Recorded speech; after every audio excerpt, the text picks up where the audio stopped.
मुराद ने उस्मानी फौज में इनकलाब बर्पा किया। मुराद ने 1362 में हुकूमत संभाली और अपने वालिद ओरहान की मिलिट्री स्ट्रेटजी को आगे बढ़ाया। उन्होंने एक नया निज़ाम इंट्रोड्यूस करवाया जिसे देवशिर में कहा जाता था। इस निज़ाम में ईसाई इलाकों से नौजवान लड़कों को मुंतखब करके उन्हें नए सिपाहियों में शामिल किया जाता था। यही तरीक़ेकार उस्मानियों ने अपने मिलिट्री ट्रूप्स के साथ अपनाया। अस्सलाम वालेकुम and welcome to pocket school Urdu. हमारा मिशन है कि एआई की मदद से हर बच्चे तक क्वालिटी एजुकेशन पहुंचाई जाए। तो चलिए शुरू करते हैं। आज हम उस्मानी सल्तनत पर बात करेंगे। उस्मानी सल्तनत 1299 टू 1923 में एस्टैब्लिश्ड हुई। वस्ती एशिया के नोमैड्स, जो कि तुर्कों से मुंसलिक हैं, वो लोग हैं जो मुस्तकिल तौर पर एक जगह पर नहीं रहते। टर्क असल में एशिया से माइग्रेट यानी हिजरत करके अनाटोलिया पहुंचे, जो आज के तुर्की में मौजूद है, जहां उन्होंने अपनी पहली तश्कील यानी बुनियाद रखी। उस्मानी तुर्कों की ऑरिजिन्स यानी शुरुआत एक दिलचस्प किस्सा है। तुर्कों ने एशिया के सेंट्रल यानी दरमियानी हिस्सों में नोमैडिक यानी खाना बदोश जिंदगी गुजारी और ग्रेजुअली यानी आहिस्ता आहिस्ता मगरिब की तरफ हिजरत की, जैसे किसी एडवेंचर स्टोरी में होता है। उनकी जर्नी में सुल्जूक तुर्कों ने 11वीं सेंचुरी में अजीम सल्तनत कायम की। तुर्क्स ने मिडल ईस्ट में दाखिल होने पर इस्लाम कबूल किया, लेकिन उन्हें 1243 में बैटल ऑफ कोसदाग यानी कोसदाग की जंग में मंगोल्स ने शिकस्त दी, जिसकी वजह से अनातोलिया में इंस्टेबिलिटी पैदा हो गई। ये इंस्टेबिलिटी यानी अदम इस्तेहकाम बिल्कुल ऐसे थी जैसे घर में अचानक बिजली चली जाए और हर चीज़ रुकी हुई महसूस हो। मंगोल इन्वेजन यानी हमले के बाद नए जंगजू रहनुमा यानी वॉरियर लीडर्स उभर कर सामने आए, जिन्होंने ओस्मान की रहनुमाई में एक नई तुर्किश एम्पायर यानी सल्तनत कायम की। ओस्मान के फॉलोअर्स यानी पैरोकार, जो बाद में ऑटोमन्स कहलाए, ने बिजेंटीन टेरिटोरीज यानी इलाके वेस्टर्न एनाटोलिया को सिक्योर यानी महफूज किया। ये वो लम्हा था जब ऑटोमन स्टेट का आगाज हुआ। उस्मान के बेटे ओरहान और पोते मुराद ने उस्मानी फौज की क़ियादत करते हुए यूरोप में मजीद इलाके फतह किए। ओरहान ने 1324 में अपने वालिद की जगह संभाली और 1326 तक बरसा शहर को फतह किया। इस दौरान उनकी फौजी क़यादत और सियासी महारत दोनों नमायान थी। महारत का मतलब हुनर या सलाहियत होती है। जनिसरीज उस्मानी फौज में एक ताकतवर कुव्वत थे और उन्होंने सल्तनत उस्मानिया की तौसीह में कलीदी किरदार यानी की रोल अदा किया। यह उस्मानी फौज की रीढ़ की हड्डी बन गए और अपनी फौजी महारत, नज़्म ज़ब्त और बारूद वाले हथियारों को जल्द अपनाने के लिए जाने जाते थे। ओरहान के बेटे मुराद ने 1362 में हुक्मरानी यानी हुकूमत संभाली और एक अहम इस्लाह यानी तब्दीली की। दोशीरमे का निज़ाम मुतारिफ करवाया गया। उस निज़ाम के तहत यूरोपी ईसाई इलाकों से छोटे लड़कों को लाया जाता था और उन्हें उस्मानी फौज के जेनिसरीज यानी नए सिपाही में शामिल किया जाता था। 15वीं सेंचुरी तक बाल्कन लैंड्स यानी जनूब मशरकी यूरोप के इलाके को ऑटोमन एम्पायर यानी उस्मानी सल्तनत में शामिल किया गया। वहाँ के लीडर्स यानी रहनुमाओं को सुल्तान यानी बादशाह की इताअत करनी पड़ी। ताहम बिजेंटीन कैपिटल कॉन्स्टेंटिनोपल को कैप्चर करने की कोशिशें कई बार नाकाम हुई, क्योंकि वो एक मजबूत फोर्ट्रेस सिटी यानी किलाबंद शहर था। सुल्तान महमद II ने 1453 में कॉन्स्टेंटिनोपल का फॉल यकीनी बनाया। उन्होंने अंदरूनी मसाइल यानी मुश्किलात और बैरूनी खतरात यानी धमकियों का मुकाबला करते हुए नए किले, जहाज और भारी तोपें इस्तेमाल की। महमद II की यह हिकमत अमली यानी मंसूबा बंदी उस वक्त बड़ी अहमियत यानी कदर इख्तियार कर गई जब उन्होंने शहर को कुछ ही महीनों में फतह कर लिया। हम यहाँ बात करते हैं एक तारीखी वाक़े की, जो कि जंग की जदीद तकनीकों और मंसूबा बंदी की मिसाल है। उसने शहर के साहिल के करीब एक नया किला बनाया और नए जहाज और तोपों की तैयारी भी की। इस दौरान ऑटोमन्स ने जंग में तकनीकी तौर पर तरक्की याफ्ता तरीकों का इस्तेमाल किया, यानी भारी तोपों का इस्तेमाल किया गया, जो कि उस वक्त यूरोप में बाकायदगी से इस्तेमाल नहीं होती थी। ये बात समझने की है कि इसका इस्तेमाल जंग में नए दौर की शुरुआत थी।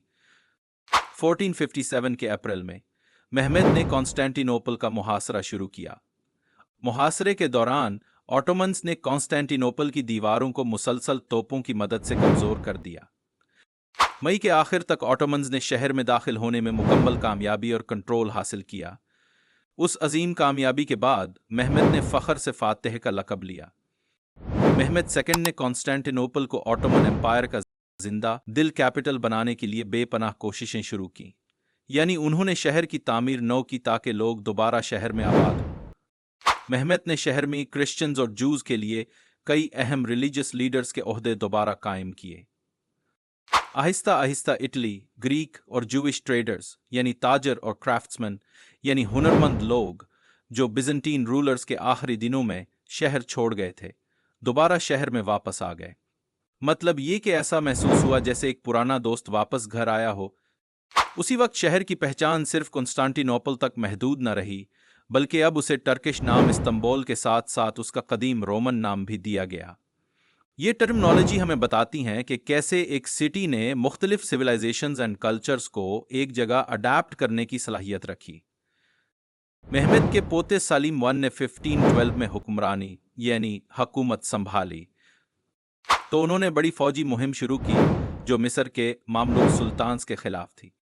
1516 to 1517 के दौरान उन्होंने मिडिल ईस्ट यानी वो इलाका जहां अरब ममालिक हैं और नॉर्थ अफ्रीका के बुनियादी इलाकों को कब्जे में ले लिया, जिनमें मक्का और मदीना जैसे मुकद्दस यानी पाक शहर शामिल थे।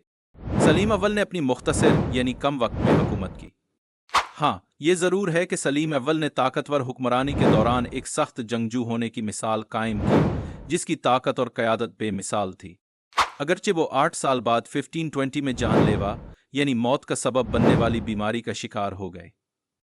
उनकी मिलिट्री कैंपेन्स ने सल्तनत को नई जोग्राफियाई हदूद तक फैलाया।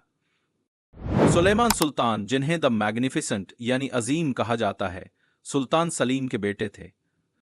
उनके रेन में ऑटोमन एम्पायर ने अपने वर्ल्ड पावर का अरूज पाया। वो एक माहिर वॉरियर यानी लड़ाई करने वाले थे, जिन्होंने हंगरी, बेलग्रेड और रोड्स जैसे इलाकों की कॉन्क्वेस्ट यानी फतह की। वो एक रिफॉर्मर यानी निज़ाम में इंप्रूवमेंट्स लाने वाले थे। आज हम सुलेमान दी मैग्निफिसेंट यानी शानदार सुलेमान की हुक्मरानी के अहम पहलुओं पर बात करेंगे। पहले तो ये बात काबिल तारीफ है कि उन्होंने उस्मानी सल्तनत के दौरान नाफिज कवानीन को यकजा करके एक वाहिद रेगुलेशन लॉ बनाया जो 300 साल से ज्यादा अरसे तक कायम रहा। क्या ये हैरत अंगेज नहीं है? वहां यह भी देखने में आया कि जैसे बेशतर उस्मानी सलातीन करते थे, सुलेमान ने ईसाई और यहूदी सिटीजन्स के हकूक का ख्याल रखा, इस बात को यकीनी बनाते हुए कि उन्हें फेयर ट्रीटमेंट हासिल हो। इनके दौर में स्कूलों का भी खूब फैलाव हुआ। उनके चीफ आर्किटेक्ट मिमार सीनान ने इस्तंबुल में सलीमानिया मस्जिद डिज़ाइन की और ऑटोमन रिसोर्सेज मक्का मुकरमा में खाना काबा और जेरूसलम में डोम ऑफ द रॉक की रेनोवेशन के लिए भी इस्तेमाल किए। सुलेमान के दौरे हुकूमत में उस्मानी सकाफत की शानदार तरक्की हुई और इस्तंबुल एक जिंदा दिल मरकज बन गया मुसव्वरों, पोएट्स, सुनारों और जवाहरात के कारीगरों के लिए। यह हकीकत हमें दिखाती है कि कल्चर और आर्ट्स वाकई एक शहर को तख्लीकी सलाहियतों के दिल में तब्दील कर सकते हैं। उस्मानी सल्तनत का समाजी ढांचा यानी मुआशरती तरतीब 5 तबकों में तकसीम थी। हुक्मरान तबका जो सुल्तान के बहुत करीब थे, ताजर तबका जो टैक्सेस और कवानीन से निस्बतन आज़ाद था, हुनरमंदों की तंजीम यानी ग्रोह, वसी किसान तबका जो किराया पर दी गई ज़मीन पर काम करता था, चरवाहा ग्रोह जिनके सरदार यानी रहनुमा सुल्तान के साथ वफादारी का अहद करते थे। उस्मानी सल्तनत के डाउनफॉल यानी ज़वाल की वजूहात में करप्शन यानी बदउनवानी शामिल थी। जेनिसरीज जो ओरिजिनली एक मजबूत मिलिट्री कोर यानी फौजी दस्ता थे, वक्त के साथ ट्रेजरी यानी खजाने को कंट्रोल करते हुए खुद फैक्शनलाइज्ड यानी ग्रोहों में बट गए और पूरे निज़ाम में डिसयूनिटी यानी अदम इत्तेहाद और अनारकी यानी बदनज़मी पैदा कर दी। लेट 16th सेंचुरी में डच और अंग्रेज़ों ने नए तिजारती रास्ते दरियाफ्त किए, जिसके नतीजे में रिबेलियन यानी बगावत और रिफॉर्म्स के मुतालबात सामने आए। इस मौजू में हमने जिन टॉपिक्स पर बात की, इनका खुलासा देखते हैं। ऑटोमन एम्पायर 1299 to 1923 की तारीख एक अजीम सल्तनत की दास्तान है जो सेंट्रल एशिया के नोमैडिक टर्क से शुरू हुई। टर्क्स एशिया से हिजरत करके अनातोलिया यानी आज के तुर्की तक पहुंचे, जहां उन्होंने अपना पहला सियासी और फौजी ढांचा बनाया। टर्क्स ने नोमैडिक जिंदगी गुजारी और वेस्टवर्ड्स मूव किया, जिसकी मिसाल एक एडवेंचर स्टोरी से भी ज्यादा दिलचस्प है। सल्जुक टर्क्स ने 11th सेंचुरी में पहली टर्किश एम्पायर कायम की। लेटर टर्क्स ने इस्लाम को अपनाया और 1243 में मंगोलियन हमले से इंस्टेबिलिटी का सामना किया। उस्मान के अंडर ऑटोमन स्टेट का आगाज हुआ, जिसके बाद उस्मान के वारिस ओरहान और पोते मुराद ने नई कॉन्कर कैंपेन्स शुरू की। 15वीं सदी में ओटोमन ने बाल्कन लैंड्स को कब्जा किया और कॉन्स्टेंटिनोपल का फॉल सुल्तान महमद सेकंड ने 1453 में यकीनी बनाया। सलीम और सुल्तान सुलाइमान जैसे फातेह लीडर्स ने एम्पायर के लॉ और सोशल स्ट्रक्चर को मजबूत किया। आखिरी दौर में करप्शन, डिवाइडेड जेनिसरीज और इकोनॉमिक मुश्किलात की वजह से एम्पायर में डाउनफॉल रूनुमा हुआ। अब हम ओवरव्यू करते हैं। 1243 सीई में तुर्कों को जंगे कोसे दाग में शिकस्त हुई। 1453 सीई सुल्तान महमद II ने कॉन्स्टेंटिनोपल को फतह कर लिया। 1516 to 1517 सी सलीम अव्वल ने मुकद्दस शहर मक्का और मदीना फतह किए। 1520 सीई में सुल्तान सुलेमान उस्मानी सल्तनत के तख्त पर बराजमान हुए। Let's take a quiz now. Question number 1, कौन सी नोमेडिक कौम ने सल्तनत उस्मानिया की बुनियाद रखी? इसका जवाब है option A Turks. Question number 2, कौन सी जंग ने अनातोलिया में इंस्टेबिलिटी पैदा की? इसका जवाब है ऑप्शन सी कॉस्टाग।